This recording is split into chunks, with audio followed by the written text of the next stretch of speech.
శరీరానికి రోగం తొందరగా తగులుకుంటుంది, ఆరోగ్యం ఆలస్యంగా వస్తుంది. ఇప్పుడు ఈ వచ్చినటువంటి భయంకర మహమ్మారి మనకి 3 సూత్రాలు చెప్పింది. ఒకటి మాస్కో, రెండవది మూసుకో, మూడవది పూసుకో. మొహానికి మాస్కు, అనవసరంగా మాట్లాడకుండా నోరు మూసుకో, మూడవది శానిటైజర్ పూసుకో. కనపడ్డ జీవులన్నింటినీ మానవుడు తినటం మొదలు పెడితే కనపడని జీవి మానవుణ్ణి తినటం మొదలుపెట్టింది. అది విశేషం. ప్రతీకారం, రివెంజ్ అంటారే. ఒక కర్మ మనం చేసి మర్చిపోతే కర్మఫలం దాని టైం వచ్చినప్పుడు మన ఇంటి తలుపు తట్టి కొరియర్ వాడు కొరియర్ చేతిలో పెట్టినట్టుగా పెడుతుంది.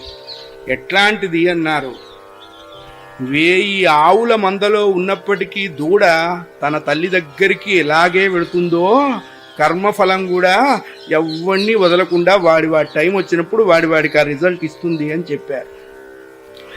ఈ కర్మఫలం అనుభవించేటప్పుడు భగవంతుణ్ణి ఆశ్రయించమన్నారు. ఏమయ్యా, ఆయన్ని ఆశ్రయిస్తే ఏమిటి ప్రయోజనం అన్నారు. గుండ్రాయిలాగా మీదపడే కర్మఫలాన్ని గులాబ్ పువ్వులాగా మీదపడేస్తాడయ్యా. పడేదే తప్పదు. గుండ్రాయి విసిరేయటానికి గులాబ్ పువ్వు విసిరేయటానికి తేడా ఉంది కదా. భగవంతుణ్ణి ఆశ్రయిస్తే కర్మఫలం శరీరం అనుభవిస్తున్నప్పటికీ మనస్సు